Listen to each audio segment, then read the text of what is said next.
What's going on, everybody, and welcome back to Comic Breakdown. Now, I'm really excited to get into today's video because today we're hopping into the mortal Thor. This is going to be issue number 1 by Al Ewing. And if you've been keeping up, you saw that Thor died. After being sacrificed to power a spell for Loki, we saw the greatest of the gods die. With that, everything changed. Asgard trapped in the 9 realms. Midgard completely cut off. And when that of Norse mythology begins to become nothing more than myth, nothing more than folklore, we have the rebirth. And so as you see, this story is starting us off in an alleyway. We see a man wielding a hammer, and he has beat the living crap out of a bunch of dudes. But to get to this moment, we have to start in the past. We pick up with a man by the name of Sigurd, and he's sitting here watching the news as they talk about gods. Specifically, a docu-series that is Origin of the Gods. And they mention an alien that's really inspired by the myth of old.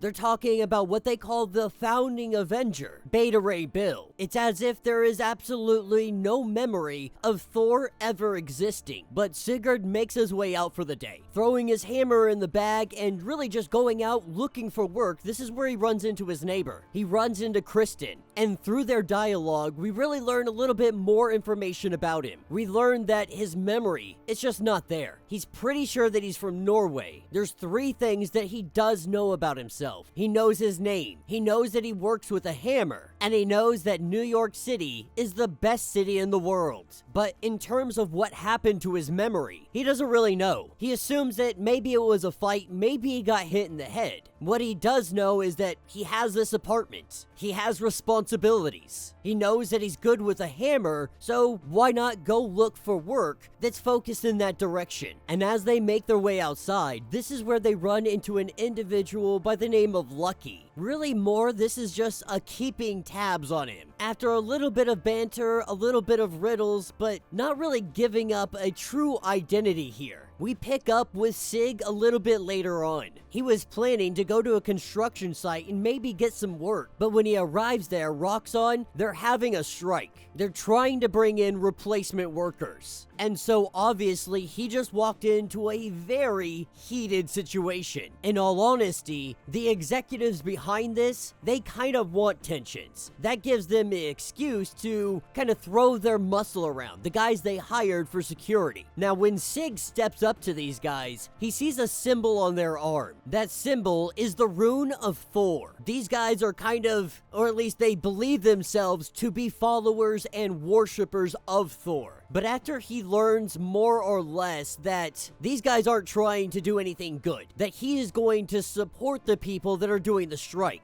that he's not going to work against them. Now, Sig does get a little bit mouthy with these guys, and they would like to pick a fight. They would like to do this right here, right now, but they're saying that there's a time and place. And right here out in public, this isn't the time, nor is it the place. But later that evening, as the rain begins to pour down, the lightning cracks across the sky, the thunder booms and shakes the buildings. This is where these Thor fanatics have shown up. They followed Sig. It took him down an alleyway, and when Sig finds himself cornered, when a chain is wrapped around his neck, as they begin to cut his skin, this is when Sig reaches for the hammer. He pulls it out of his bag, and he just straight smashes a dude in the face, just crushing his skull. Absolutely savage. The others attack, and we see Sig, he just absolutely destroys these guys. They try to fight back. They do everything and anything they can to survive this encounter. But with that hammer in his hand, he is damn near unstoppable. Bleeding and broken, the last dude standing is asking, "What the hell are you? Who the hell are you?" And Sig tells them, "You said that Thor was angry, that Thor wished to punish the unrighteous." And so tell all of your friends, anybody that's going to listen, that Thor is coming. That is where this issue will end.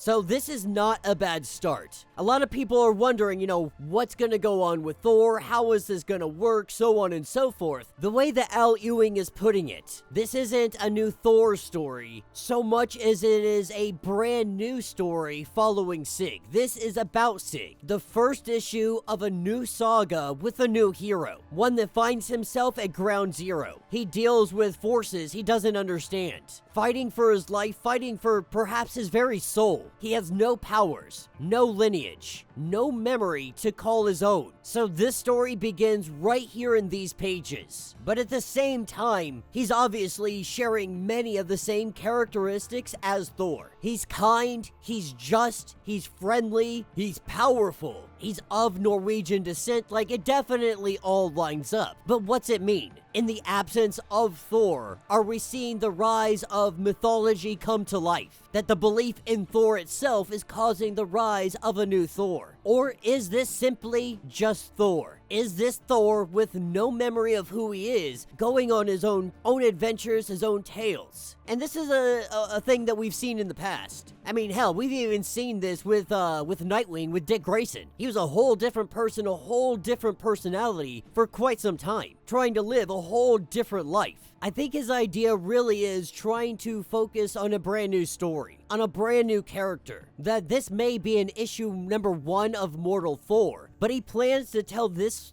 whole story into its entirety. Now, if Immortal Thor was all just Act 1, then we're gonna have quite a while hanging around with Sig. This is the beginning of his story. This is where his story begins, and we're eventually gonna see it mold over into the big overall scheme of what he's trying to build as we move into his final act of Act 3. I am relatively excited because the mention of Beta Ray Bill in this makes me hopeful that we're gonna get a lot more orientation on Beta Ray Bill, because I love him. I think he's a great character. I think he's underutilized. I think he should be hugely more associated with Thor comics or even his own stuff. You guys have heard me talk about, needing to move comics forward. And I think this is those beginning steps. It needs to be a slow process. Take your time, spell it out. I don't care if it's a decades-long process, which Ewing seems to be rather doing with how long and detailed these stories really are and have become. This is how you do it. Not necessarily dropping characters in and expecting people to know who they are right off rip, but build into it. Immortal Thor was an amazing series, and leading into this comic makes sense. I can't imagine anybody upset with the way that this is written and how we're going about this and introducing this new, Thor-like character. All in all, though, I really am excited about this. This is a series, an ongoing series that we're going to be covering, so make sure you guys are sticking around. It's going to be a lot of fun. But let me know what you guys think. Let me know your thoughts. Let me know your theories. If you want to get caught up on everything that has been going on with this series, go ahead, check out the link in our description as well as the top of this video. It'll get you caught up with everything that we have been covering on Comic Breakdown. Now, if you would like to support the channel, we do have a membership program, kind of like Patreon here on the YouTube channel. Tons of perks, tons of options. It hugely helps us out and pushes our channel forward. But if you're not able to do that, you can help us out free by simply subscribing to the channel, liking this video, and hitting that notification bell. Now, with that being said, until the next breakdown.